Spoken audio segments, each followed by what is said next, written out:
Welcome to Peter and Ruffy's Football Show, your daily fix of football chats from Monday to Friday on STV. And the main talking points tonight, Celtic mugged again by Mulder, but the manager Ronny Deila says he expects to be given time by the board to get it right. Should they be stripping Rangers of titles? The SPFL have been discussing that case in the aftermath of the big tax case against Rangers. And Mark Warburton, the Rangers manager, says they will learn from last week's defeat against Hibernian, and Hearts boss Robbie Neilson says we should be more positive about Scottish football. Just a few of the topics we'll be discussing tonight on the programme. Alan Ruff is joined by Gordon Smith, our Bootroom guest on this Friday. Delighted to have the two guys ready to talk football ahead of the weekend. And looking back to last night, well, Celtic again lost to Mulder by 2-1. A number of Celtic fans certainly not happy with the result, booing at the end of the game. Ruffy, what's your take on it? Should he be given more time? Is he under pressure? Is he facing the sack? I've said it on numerous occasions, Peter. It depends what the owners, what his remit is, you know, what pressures they put on him. If they've said to him, you need to be in Europe after Christmas, you need to be in the Champions League, then he's failed miserably. But if the owners, it isn't their remit, you know, it's to win a cup, win the league, produce young players, sell them on, you know, to make money, then he's got a get-out clause. But the supporters might not agree with that, because they're the ones who are paying the season ticket. They're the ones who want to be in Europe all the time. So they're the main people that will come under pressure. Yep. Even after the last debacle in Europe, Gordon, I said there would be no doubt in my mind that Peter Lawwell and Dermot Desmond will be discussing his future and a possible replacement. If you're going to judge the manager over the period that he's been in charge, he hasn't been able to sort out the back line. They've gone backwards in that respect. Yeah, no doubt about it. I mean, they were unlucky last night. They lost the player Stefanovic, you know, early in the game. But I would say it was a game I thought Celtic would win. I thought when the game started, losing the player was tough on them. They had to make that change. But I thought Celtic were dominant in the early part of the game. I thought they were playing well. And it was quite funny watching it. It's typical of what happened with Celtic already in Europe. We've seen it not just this season, but last season too. Defensively, they're poor and they lose bad goals. They lose goals that could be avoided. And I felt as the game went on, because of getting the goals, I felt that Mulder got stronger. But I thought the Celtic weakened as well. I think some players who had started not too badly got worse as the game went on for Celtic. It looked like a nervous thing. And I wonder if that's also something that's affecting them, Peter. You know, the players who, you know, you can rely on generally when things are going well, they can't handle it when things are going badly. They could see there was a reaction from the fans, and they ended up, it was a deserved defeat in the end up. But I thought Celtic would win it, and as I say, at the start of the game, they were the better side, but the things didn't go their way. 2 goals disallowed, obviously, initially, and then bad defending, which has cost them. I mean, they've lost goals every game so far. I think it's 2 goals in every game they've lost at least. So you're looking at that and you're thinking, Ronny Deila, I think he will be getting questioned, he will be getting assessed, and I think he's saying now they can win the next 2 games, but he also did say that they could win against Molde on Thursday night. Yeah, absolutely. Here's a look at the group table to see what you make of it all. There it is, Celtic at the bottom with only 2 points. Can you see them beating Ajax and Fenerbahce away? As far as Ronny Deila overall and his record in European football, it just doesn't look good no matter how many ways you look at it. Here's his win ratio now. It's down to 33%. He's won 8, he's drawn 7, and he's lost 9. So that's the record, Ruffy. It's not good. If I'm being perfectly blunt about it, I think the side's gone backwards under him. I don't think Celtic fans are 100% behind him now. And I honestly believe that, you know, it may well be that the breaking point would be a slip-up against Ross County. Yeah, there's no doubt about that. You know, I think that's a position that he's put himself in. And I agree with Gordon. I think the players are now showing a bit of nervousness. You can see it when they're winning. bundle of confidence, but they get into a shell, you know. And I mean, that's a lot of teams are like that. It's not just Celtic, you know. When you've got a big crowd behind you and you're winning, you're obviously relaxed. But when the pressure's up against you, you tend to go into a shell. And I don't think they've got enough experienced players on the side to see them through. Nor the experience that they used to have. That would, I mean, how many times Celtic used to come from behind against Champions League sides, but you can't see that now. You can't see the players that are on the park being able to do that. But you're right, you know, every game now is going to be judged, and it's okay, yeah, they beat Hearts, beat Aberdeen, and everybody's smiling, but that reaction last night from the supporters just shows you they want to be in European football. I agree with you. I think it turned last night to the degree with a lot of the fans, because I think what happened was they were giving them a leeway because he turned things around the league, got them back in the top position, and he'd almost like saying, you know, we're going to win the European games. We've got 2 games coming up, we can win both games. Now, I know they could still beat Ajax, and if Fenerbahce were to lose against Molde, they then have to go to, obviously, Turkey and win, which will be tough as it is. So they can turn it around in that respect. He's still got that chance to do that, but last night, they put in perspective, Molde are 6th in the Norwegian League, and I think everybody's looking at it in perspective of that. Peter is saying, we're losing at home to a team who are 6th in the Norwegian League. Yes. Where are we going? 19 points off the top of the pace at the top of the Norwegian League, and they're losing games to teams that are mediocre. I think the only saving grace, really, Gordon, is picking up on what Ruffy said there. If he's still in a job, it's because, quite simply, the board have dropped their expectations of where Celtic should be on a European stage. Yeah, absolutely. I think he's popular with them. I think they think he's a good type of person. He's smart. He's got loads of ideas. They think that he's somebody that can turn it around. They've still got this belief, I think, at the highest level at Celtic, that he can turn it around. But it's a results business, and the more the fans turn, the board of directors generally sometimes react totally to supporters. But what it does do is it puts John Collins' comment right on the back burner. The statement he came out saying that our league does not help Celtic Football Club because there's no competition. Yeah, but Ruffy, is that the same in Norway? Yeah, but Ole Gunnar Solskjaer came out and said that the reason why Celtic are poor at the moment is because they're not getting competition from Rangers in the Premiership. Well, when Rangers were in the Premiership, the other excuse that was rolled out for failings of Scottish football was there's only 2 teams in the Scottish Premiership, and it's only Celtic and Rangers all the time. The players are not good enough. The manager signed about 19 of them. Only 3 of them, I think, started in the game, and his back line has not been sorted in over a year. I don't know how much more the Celtic fans can take on it. It's blatant. The point I was trying to make is I don't think Molde will be getting tested every week in their league with the quality of teams in their league, so they're doing well. Yeah. Can you see any slip-ups against Ross County, Gordon? I don't actually see it, no. I think that they're reacting and coming back in the league games. I know there might be, depends on who's available for the game and all that sort of thing, but I think Celtic can win it at Ross County, but you know, it'll be a big test for them, and if they begin to fall back in the league again, it'll put even more pressure on Ronny Deila. The SPFL were discussing the possible sanctions after the big tax case has gone against Rangers. Gordon, managers and players may not be interested in stripping Rangers of titles, if indeed that was a sanction that the SPFL are discussing at the moment. And I would add that despite some newspaper reports, nobody from the SPFL has come out and said that Rangers wouldn't be stripped of titles. But I mean, is there anything in your mind that suggests that that is the way forward if this case, even if it went to appeal, stands?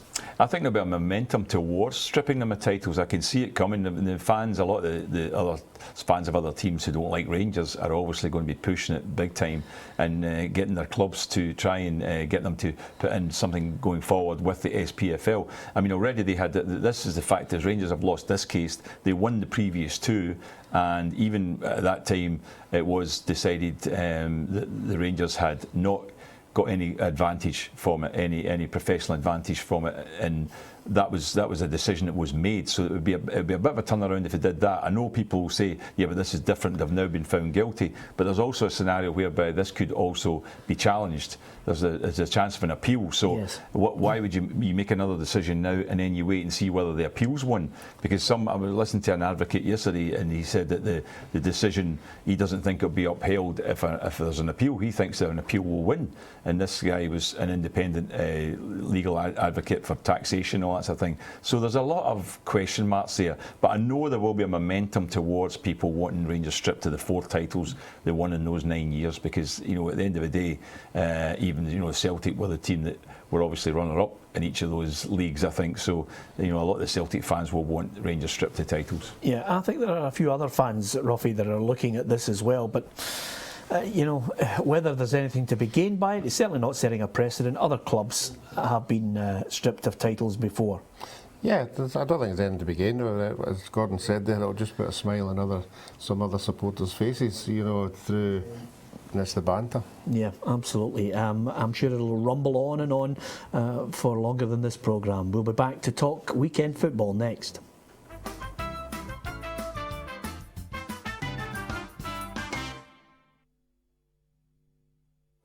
Hi, I'm Chris Sutton. To win this beautiful signed shirt from me, which club did Celtic sign me from? Hi, I'm Craig Turnbull, and don't forget you can watch the PLZ Soccer news headlines Monday to Friday by clicking on the link below.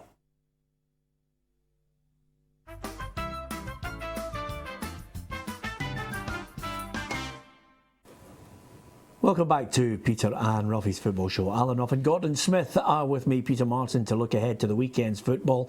Some of the topics we've been discussing. Ronnie Deila has been speaking, saying that he doesn't fear for his job and he still believes he has the time and backing of the board to get it right at Celtic. What do you think? At Peter and Ruffy on Twitter, facebook.com/Peter and Ruffy. And you can also give us your opinion on peterandruffy.com, because tomorrow, 2 o'clock till 6, we will look at the weekend's games, and Robbie Neilson, the manager of Hearts, has said that we should be more positive about our game. In contrast to that, the Scotland national manager says we need to have a look at the overall game in Scotland. I think we're now down to something like 44th in the FIFA rankings, Gordon Smith. That tells its own story. It does, because we have slipped back, and basically comes down to the fact that Celtic have been one of the teams that have actually had good results in Europe over previous years, and that always keeps their coefficient up in Europe. But they're having a bad time just now, and because the other teams are out early in Europe as well, it's going to affect us. So in terms of general, whether at world level or European level, Scottish football has slipped back. There's no doubt about that. We are at quite a low level. I mean, you think about, there's 24 teams are going to be in the European Championships this year from Europe out of 53 countries there are, and we're not one of them. So that just shows you we didn't even make the top 24 teams, which you would imagine we would have. I mean, when I was involved, the SFA, one of the reasons I voted in favour of the new format was just so we had a better chance of qualifying. I thought we would qualify with 24 teams. So it is going back, but there are positive aspects too. I think Robbie's right in one respect. You can't totally be negative about it. I think there's a lot of good things happening. There's some exciting games. There's the leagues. There's good challenges going on, and there's a lot of good young players being developed at the moment, which you hope will stand us in good stead for the future. Yeah, if anything, I would counter it by saying that maybe managers and some fans have selective hearing, Ruffy. You only kind of focus on the negativity, or indeed, you might call it negativity, but observations on what you see in front of you. There's no point in trying to put across some kind of propaganda. When you watch a rotten game, if it's a rotten game, it's a rotten game. Yeah, the other thing as well, you can get rotten games with good players. You watch a lot of the English Premiership, and not all of them are very good. So we've got to accept what we've got. We certainly talk up the game on our show. We do everything we can. I think the demise of obviously Rangers, Hearts and Hibs haven't helped anything at all.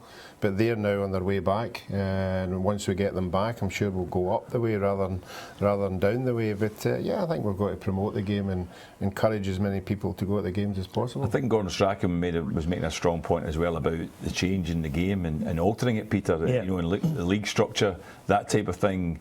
And there's a lot of people who have got arguments on that, and it's maybe something you need to look at. I think that one of the SPA have looked at it over time, and one of the problems they've always had is that they want to try and generate like 4 matches, certainly Rangers Celtic matches, because they were the ones that pulled in the most money, and that was why I don't think they wanted to go to a league bigger than 12, because then you lose that. Well, we haven't had 4 Rangers Celtic matches for 3 years. It was a perfect chance to change the whole structure, because the power base did not lie with the 2 main clubs anymore.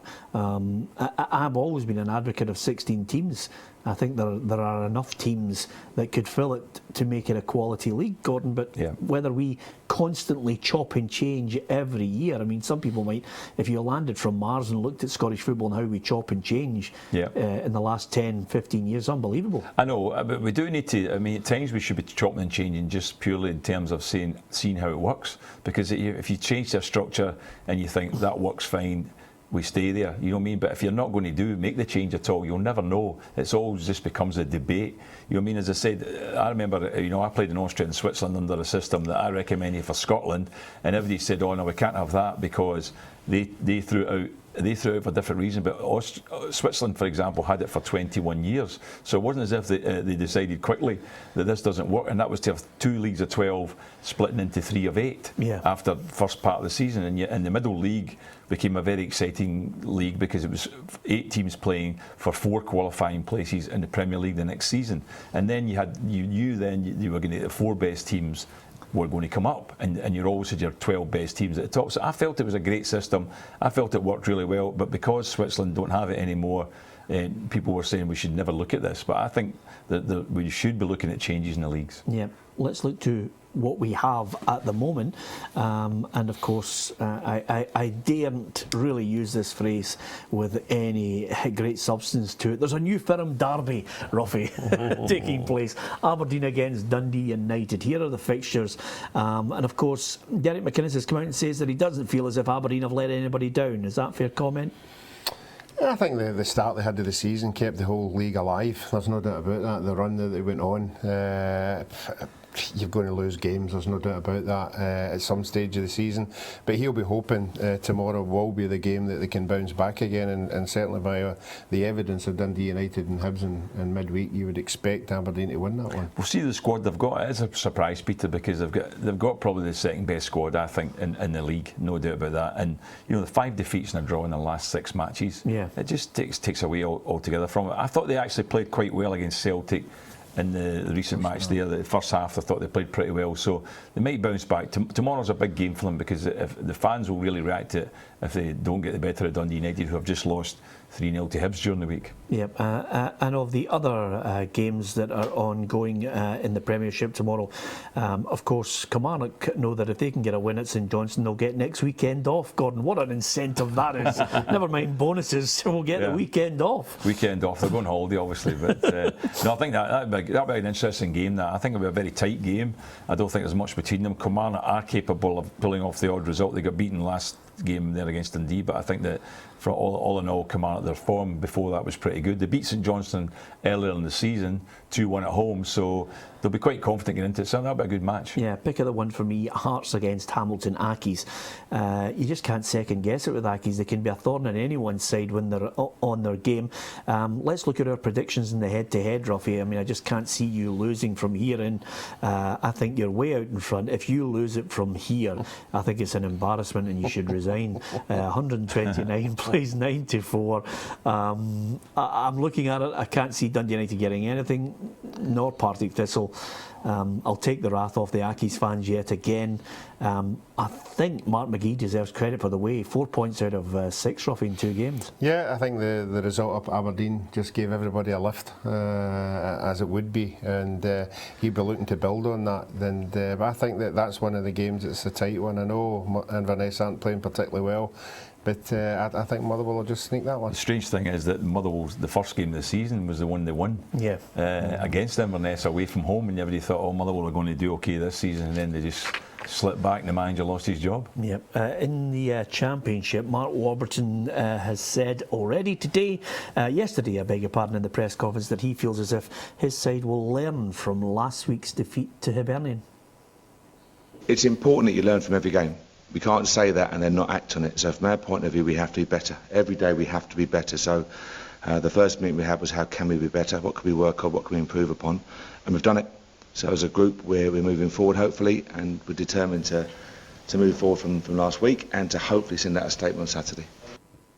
well, even if they didn't learn from last week, I don't think Alloa will put too many obstacles in front of them. No, I think it's a good one for Rangers to bounce back. I mean, they already won 5-1 at Alloa in the earlier part of the season, so I think they should win this one comfortably. But I think, Rangers are the form team in the league, but they also now have another form team, and that's Hibs. Yeah, Hibs, it's an incredible run. I mean, I was looking at some of the stats, Ruffy, for them. 3 losses in 17 games in all competitions. 8 wins and a draw in the last 9 league games. They are in red hot form. I mean, I don't even envisage a tricky one at St Mirren. No, I think St Mirren will give them a bit of game. They'll have to work hard to win that one, but it just shows you how much they've sort of slipped under the radar. Everybody was talking about Rangers, 11 games undefeated, and everybody wasn't even thinking about any records, or not records, but any run that Hibs were on at all. Everybody knew they had been winning, but not to the extent of what you've just read out there, and that just shows you that form was why they won last week. But I think we all agree that Rangers, one of the reasons that Rangers will win the league is because there are no other challengers, as far as I'm concerned. Yeah, here's the championship fixtures for you to look at for the weekend. Morton against Livingston, Queen of the South Dumbarton. It's again 4th against 3rd, Raith Rovers against Falkirk, Rangers, Alloa and St Mirren against Hibernian. Here's the League One fixtures to look forward to. Albion Rovers, Cowdenbeath, Brecon City, Ayr United, Dunfermline, Peterhead, Forfar, Airdrie and Stranraer, Stenhousemuir. And there's League 2. Join us if you can tomorrow. Arbroath against East Fife, Berwick Rangers, Stirling Albion, Clyde Montrose, East Stirling, Queen's Park, Elgin City against Annan Athletic. Should be an interesting show for us. Hopefully you'll join us. Gordon Smith, Alan Ruff and Murdo McLeod will be the 3 panellists tomorrow to give us their opinions on the weekend matches. If there's a goal that hits the back of the net, we will bring you the details on STV. Join us if you can. 2 till 6 tomorrow. Thanks to Gordon Smith. Thanks to Ruffy. Hopefully you've enjoyed watching the show. We'll see you tomorrow. Thanks for watching Peter and Ruffy's Football Show. If you enjoyed the show and you'd like to see more, then why not go on to plzsoccer.com. All our guests from the full series are there, and you can interact with various little competitions that we've got and see some of the other fantastic features in the boot room and dream team as well. So click on there, plzsoccer.com, and of course, not only Monday to Friday, Ruffy, we've got much more. Yes, we certainly have. We have live football right through all the divisions, Scotland and England, 2 to 6. 2 o'clock till 6 on a Saturday. If you want the goals as they hit the back of the net, then click on plzsoccer.com. Thanks for watching.